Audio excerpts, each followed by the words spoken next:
it's me Sayyid Muhammad Hassan Raza from mathemath.com. Let's start with question number 2 of exercise number 5.1. The statement of this question is x square minus 6x plus 5. We have actually to factorize this question. So इसकी factorisation के लिए सिर्फ हम इसी तरह से जैसा कि अभी लास्ट क्वेश्चन में हमने किया था कि इसके सेंट्रल पार्ट जो भी है इसको हम 2 पार्ट्स में डिवाइड कर लेते हैं।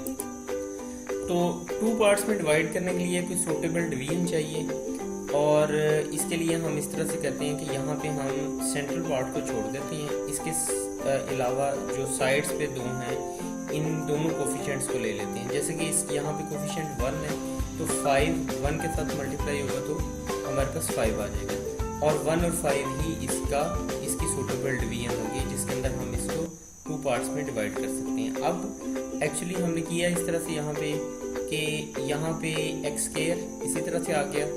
ये जो माइनस 6x है इसको हम लिख सकते हैं माइनस 5x माइनस 1x, यहाँ 1 और 5 से minus 5x minus 1x plus 5 ये इसी तरह से आ गया इज इक्वल टू 0। अब इन दोनों में से हम x को कॉमन ले लेते हैं। यहाँ हमारे पास x कॉमन गया, यहाँ पे हमारे पास एक्स स्क्वायर था तो एक x रह गया, यहाँ पे हमारे पास माइनस 5 आ गया।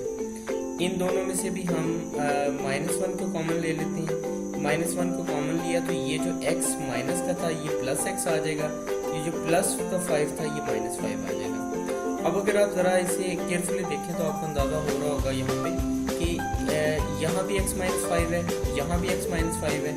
तो इन दोनों में से हम x माइनस 5 को कॉमन ले सकते हैं। तो यहाँ पे हमने इन दोनों में से x यानी इधर से भी x माइनस 5 और इधर से भी x माइनस 5 को कॉमन लिया, ये बाहर आ गया। तो बाकी यहाँ पे इधर x है और इधर माइनस 1 है तो यहाँ पे x माइनस 1 इस तरह से आ जाएगा। अब अगर हम देखें तो ये दोनों पेयर्स यानी ये भी और ये भी ये 0 के इक्वल है तो हम इन्हें सेपरेटली 0 के इक्वल पुट कर देते हैं। यहाँ पे x minus 5 is equal to 0 और x minus 1 is equal to 0।